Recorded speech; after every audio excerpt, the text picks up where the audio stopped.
Hey there, we're going to begin our flow at the top of your mat. So come to Tadasana. Top of your mat, palms facing in front of you. Press down through your feet, lift up to the crown of your head.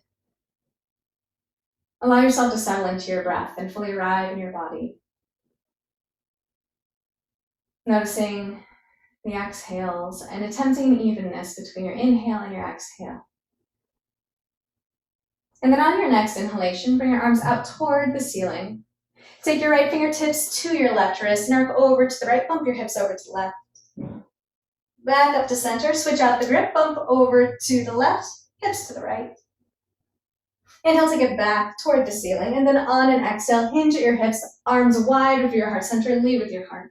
Bent knees are fine to get all the way down. Release your hands, release the crown of your head to point down toward the mat. 3 times, you're going to take a halfway lift. Inhale, lift up halfway, flat spine, fingertips press against your thighs, shins or the mat, look out. Exhale, forward fold. Start to draw your chest down, crown of head down. Inhale again, halfway lift. This time, press your feet down and away from each other, keeping all of that.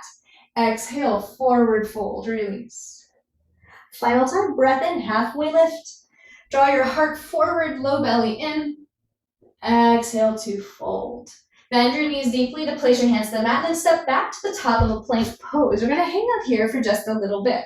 Inner elbows point forward, spread your fingertips real wide, and then draw your low belly in. You're going to flip to the tops of your feet for a pointed plank. Draw your shoulder blades toward each other, keep your belly strong, allow your hips to descend down, coming into an upward facing dog. Flare through your toes, keep your low belly engaged, and then on an exhale, start to lift your hips up, keep your toes as they are for as long as you can, and then flip to the soles of your feet for downward facing dog. So maybe find a little bit of movement here in your down dog. Perhaps stillness is more in line with your practice. As you're ready, inhale, right leg extends up and back toward the ceiling. And then on an exhale, draw your knee toward your chest, place your foot between your hands toward the right thumb. So first, just find a little bit of functional movement. Shift front and back, front knee bends, back knee bends. And then the next time you come to the place where your right knee is generally over your right ankle, you're going to pause, hover fingertips away from your mat, and then rise all the way up, high crescent lunge. Shrug your shoulders down and away from you. And we're going to start to get into some of our twists. On an inhale, start to extend the front knee, lift up, get out of your own way, and then exhale, twist to the right. Thumbs up, maybe send your gaze back toward your right thumb. Inhale back to start, lift up. Exhale to twist. Third time like this, inhale, lift up. And then exhale, twist. Drop the right hand to the left thigh, lift your left fingertips up toward the ceiling, creating a lot of the side body space, and on an exhale, left elbow to the outside of your right thigh.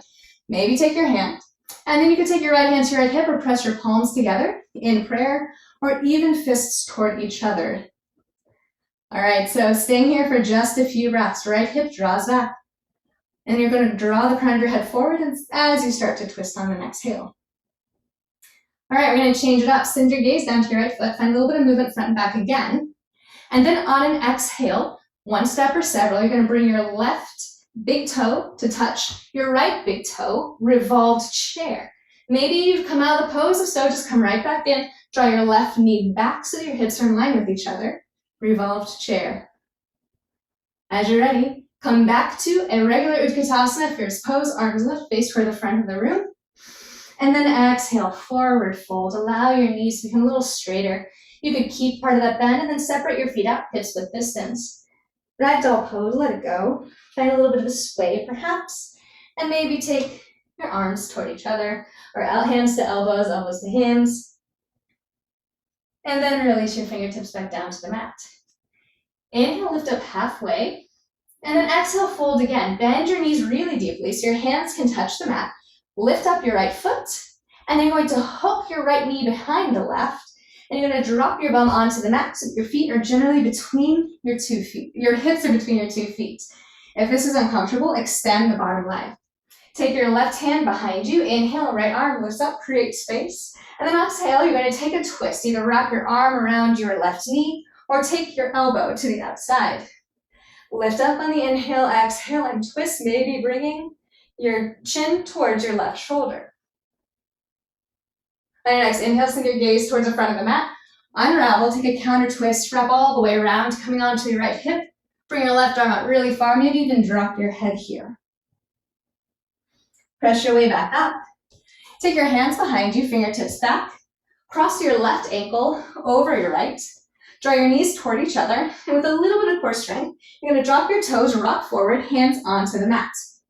From here, you can step back to downward facing dog, or if you'd like, elbows point back, reach your heart forward, low belly in. On an exhale, you're going to shoot back to chaturanga.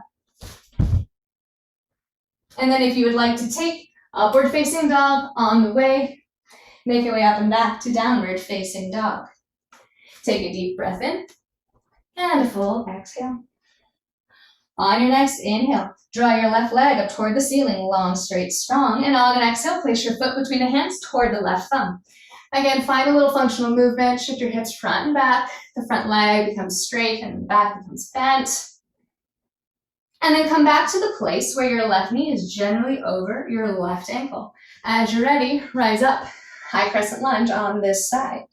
And then we're going to start to get into our twist again. On an inhale, get out of your own way. Start to straighten the front leg. On an exhale, twist to the left. Right arm in front, left hand behind, thumbs up. Maybe look back to left thumb. Inhale back to center lift. Exhale, open. Third time like this. Exhale to twist. And then drop the left hand to left thigh. Right fingertips lift up. Create the space. And then on an exhale, we'll use it. Right elbow to the outside of the thigh. Or again, hand to thigh. Left hand to hip, or press your palms together, or even your fists for a revolved twitch and revolved lunge. All right, send your gaze down to your left toes, and again, find a little bit of that movement, shift it front and back. And then on an exhale, one step or several, you're gonna bring your right big toes to meet your left big toes, heels slightly apart, or a revolved chair. Draw your shoulder blades back, right hip draws back so it's in the same plane as your left. Just breathe. If you come out of the posture, simply come back. And then one time, come back to center for Utkatasana chair pose. Arms lift.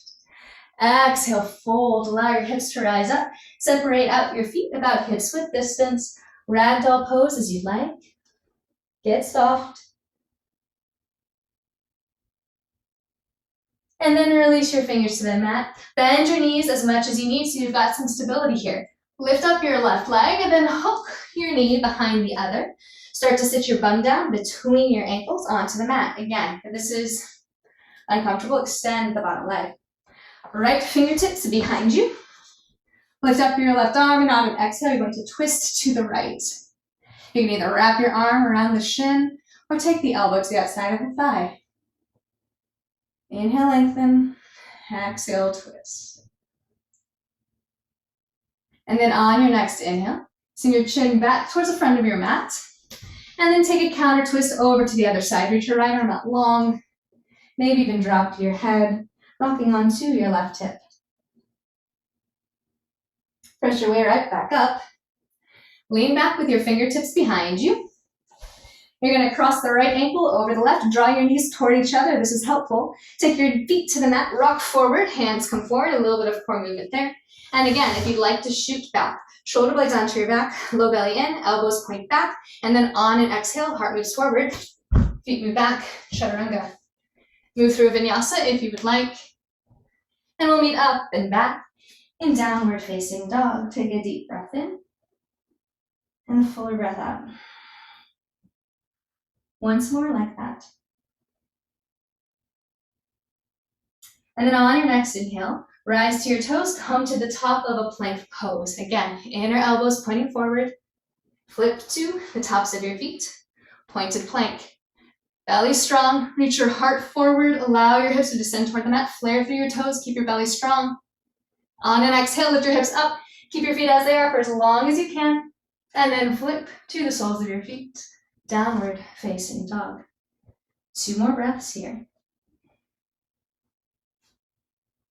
And then take your knees to mat, toes to touch, hips to heels, child's pose. Allow your head to rest. If your head does not come down to the mat, stack your fists or place something underneath your forehead. Start to take note of the temperature of your body, the quality of your thoughts, the qualities of your breath. Allow yourself 3 more breaths here.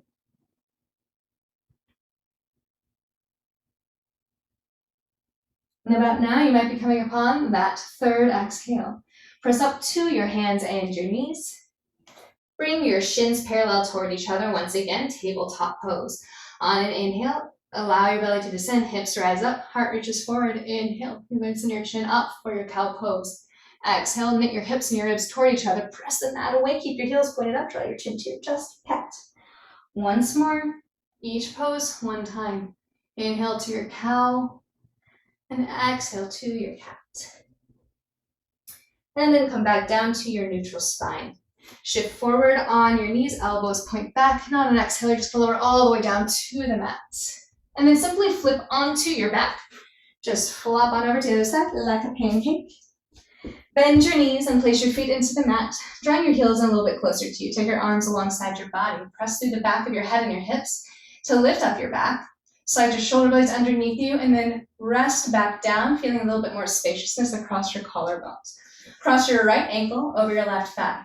Without using your hands, maybe even taking your hands up overhead, you're going to use the strength of your legs to draw your left thigh in closer to your chest. Keep flexing through the right foot and drawing the right knee away from you.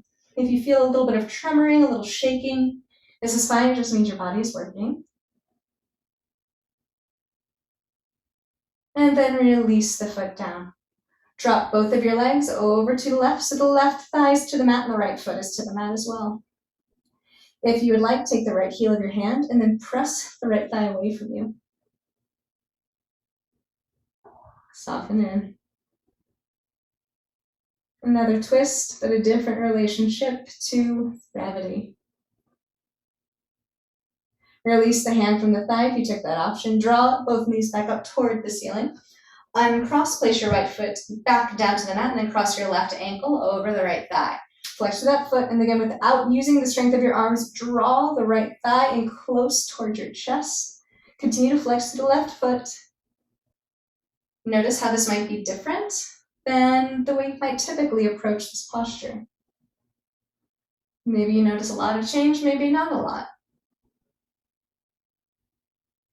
And then allow the foot to drop down. Send both legs over to the right, so you're onto your right thigh and your left foot. Option to take the left hand and then press the left thigh bone away from you. Again, a twist with a side body opening. Same but different.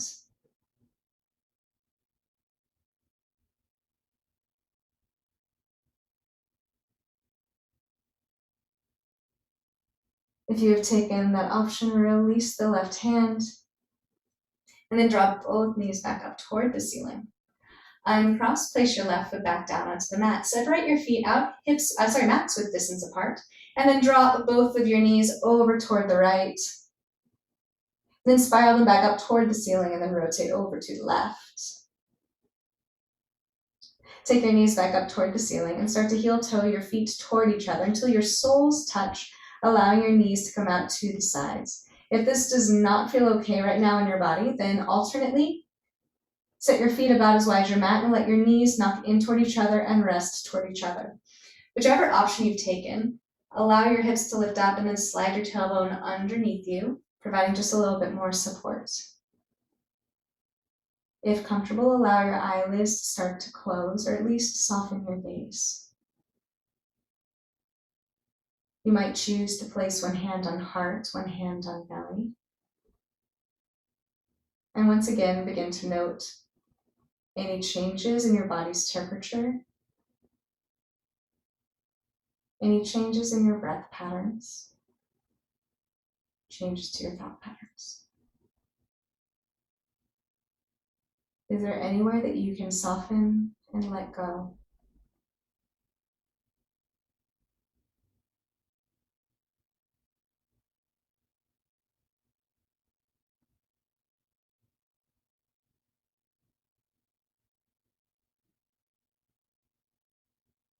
If you've taken that Supta Baddha Konasana, that reclined bound angle pose, take your hands to the backs of your thighs to help guide your knees back toward each other. If you took the restorative rest option, start to draw your feet toward each other once again, and then draw your knees toward your chest. Hands either to the backs of your thighs or to your shins. Now allow yourself a little rock from side to side. Softening through your lips and your jaw. And then release your grip. Allow your feet to extend out in front of you for a very brief savasana. Allow your feet to separate from each other, arms alongside your body, palms up. Once again, make sure that your eyes are soft or your eyelids are closed.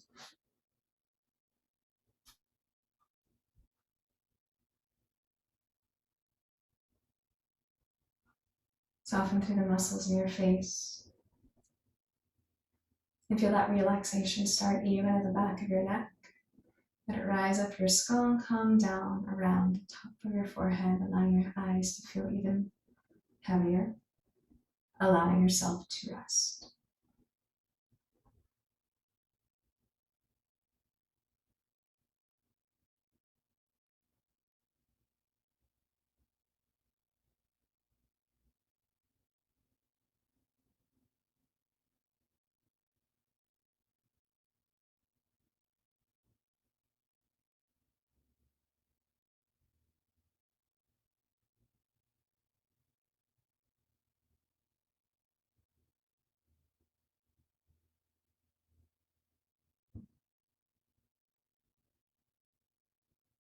Slowly allow your breath to deepen. Allow yourself a full exhale, starting to invite some movement back into your body. Maybe even reach your arms up above your head and let your legs extend out in front of you in a good morning stretch. And as you're ready, no rush. Roll to one side, pause for a moment, and then make your way to a seated posture of your choice for a simple reflection on this practice.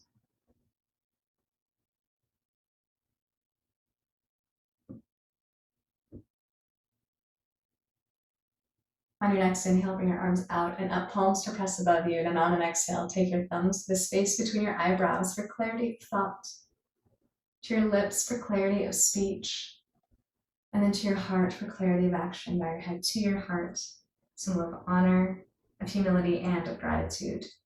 Thank you so much for practicing with me, and I cannot wait to see what you do with your practice out in the world. With that, to send you back in the name of the highest good. Namaste.